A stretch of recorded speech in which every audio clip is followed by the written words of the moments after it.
Whether they're forcing their kids to commit suicide for insurance money, or transforming them against their will into man-eating monsters, bad parenting in anime is rampant. In fact, it's probably more common than good parenting. Let's learn about the worst parents in anime, and pray that their barbarous parenting techniques never transfer over to the real world. 1. Medusa Gorgon from Soul Eater. While Medusa Gorgon makes for an amazing anime villain, she's a terrible mother. She sees Krona as nothing more than a research experiment. Her cruel and detached attitude towards Krona resulted in them becoming highly unstable. Medusa would even force them to brutally kill animals in different ways. Even to the very end, Medusa had no problem killing her own child. 2. Shuchi Mckees from Steins Gate. Steins Gate's Shuchi Mckees, also known as Dr. Nakabachi, is the father of a scientific genius named Kurisu Mckees. Kurisu writes a groundbreaking paper on time travel, but instead of being proud of his daughter's accomplishments, Shuchi tries to murder her so he can steal her paper and pass it off as his own. It's definitely hard to get worse than that, parenting-wise. 3. Gendo Ikari from Neon Genesis Evangelion. Like Maximilian Pegasus of Yu-Gi-Oh fame, Gendo Ikari of Neon Genesis Evangelion is so focused on trying to reunite with his dead wife he's willing to do basically anything to get there. Unlike Pegasus, though, Mr. Ikari has a kid he's supposed to be paying at least a modicum of attention to.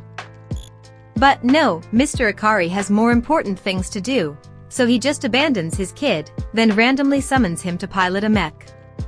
While 14-year-old Shinji is trying his best to take on this difficult and terrifying task, his dad gives him no guidance and no support, just a few vague insults and a whole lot of neglect. 4. Kazekage Raza from Naruto. Raza is the Kazekage, basically the president, of the Land of Wind in the world of Naruto. He's also pretty freaking awful at the whole dad thing, like most actual presidents. In order to deal with economic problems, Raza decided he needed his ninja army to be more powerful. To make this happen, he seals the Shikaku, a powerful tailed beast, inside his unborn child. As a result, his son Gaara is born prematurely, and his wife Karura dies in childbirth. Gaara has to grow up with a rampaging beast living in his body, which forces him to go on killing sprees that isolate him from his whole community. Raza repeatedly tries to eliminate his son for the safety of the village, but he fails every time. Remember, he was the one who made his son a monster in the first place. Meanwhile, nobody is really taking care of his other two kids, Temari and Kankuro. They just kind of have to raise themselves, while their father is busy trying to murder their brother. 5. Gambino from Berserk. Gambino of Berserk is the protagonist's, Guts, adoptive father. Because he found Guts after he was born from a corpse, it's a whole thing. He believes he's a bad omen, and blames him for everything that goes wrong in his life, including the death of his lover Shirsu. Considering the fact she died from the plague, this is pure superstition, but it doesn't matter. Guts got blamed anyway. Said blame takes the form of beatings, expecting him to feed himself at age 6, forcing him to act as a child soldier, renting him out to a pedophile for profit, and just straight up attempting to murder him. Guts ends up killing his own foster father in self-defense. It's no wonder the poor guy can't stand being touched as an adult. 6. Akami Hinozuki from Erased. Akami Hinozuki is Keio's abusive mother. She made her own daughter suffer, and physically abused her to vent out her own frustrations. Poor Keio was so neglected that she burst into tears when Satoru's mom cooked her breakfast. Akami would usually just leave a small amount of money for Keio to buy her own food. So, Keio finally felt a real mother's love for the first time. It's a relief that Akami's parental rights were taken away, and Keio went to live with her grandmother. 7. Sakuya Watanuki's parents from Servamp. Like Sho Tucker, the Watanukis of Servamp care a lot more about money and status than they do about their kids. They forced their daughter to commit suicide, so they could collect the money from her life insurance policy. Their son, Sakuya, witnessed his sister's death, but was forced to lie to the police about it. Though the Watanukis promised their daughter her brother would be safe as long as she sacrificed herself, they went back on their promise and murdered Sakuya for financial gain when he was a teenager. Instead of dying, Sakuya ends up becoming a vampire, but his horrible parents presumably got the money anyway. 8. Raggio Kiriyuan from Kill la Kill. Raggio Kiriyuan is the antagonist of Kill la Kill. She's also an objectively terrible mother. Raggio is a seemingly immortal monster, whose body is a combination of human flesh and life fibers, which are basically clothing from space.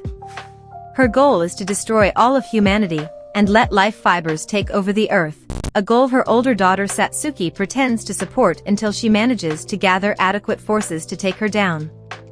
While she's biding her time, she has to endure her mother violating her. You would think that supervillainy would be enough for Raggio, but no, she's also aggressively cavalier about the lives of her children.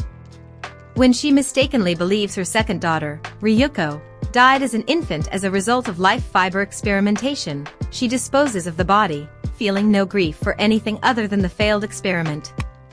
Later, she's perfectly content to try and murder both Satsuki and Ryuko for trying to stop her from destroying humanity.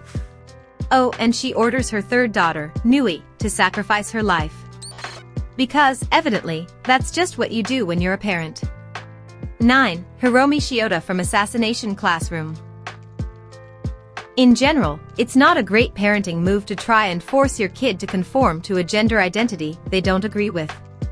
Hiromi Shiota wanted a daughter, so she could vicariously relive her own girlhood, which was admittedly terrible.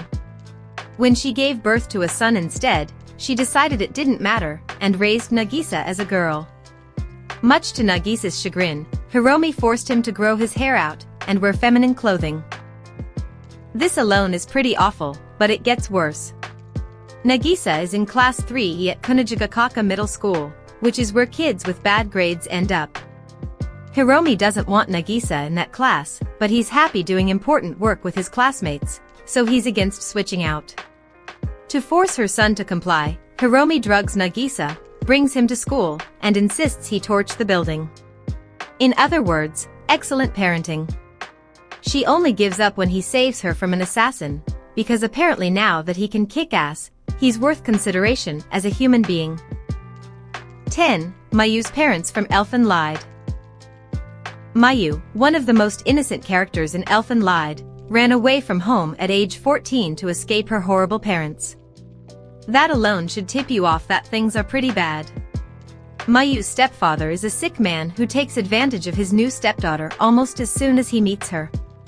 When Mayu appeals to her mother for help, her mother slaps her in the face, calls her a liar, and tells her that she is unloved and unwanted.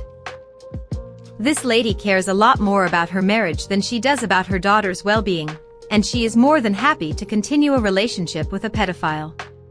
When Mayu's stepfather violates her again, she leaves home, unable to take the abuse anymore. 11. Sho Tucker from Fullmetal Alchemist. Sho Tucker is, far and away, one of the worst parents in fictional history. What makes him so awful? Well, in order to maintain his position as a state alchemist, Tucker uses alchemy to merge his daughter Nina with their pet dog. Let that sink in. Now go take a 9 showers, and lament the fact that you still feel gross. He briefly passes off the monstrosity as an ethically created chimera capable of speech, but it's quickly discovered he couldn't possibly have done this morally. While he's waiting to be arrested for his crimes against both human and animals, he tries to solicit sympathy from his mutated child by telling her he's misunderstood. Not much to understand, dude. You're willing to destroy your own child and your beloved family pet for a job.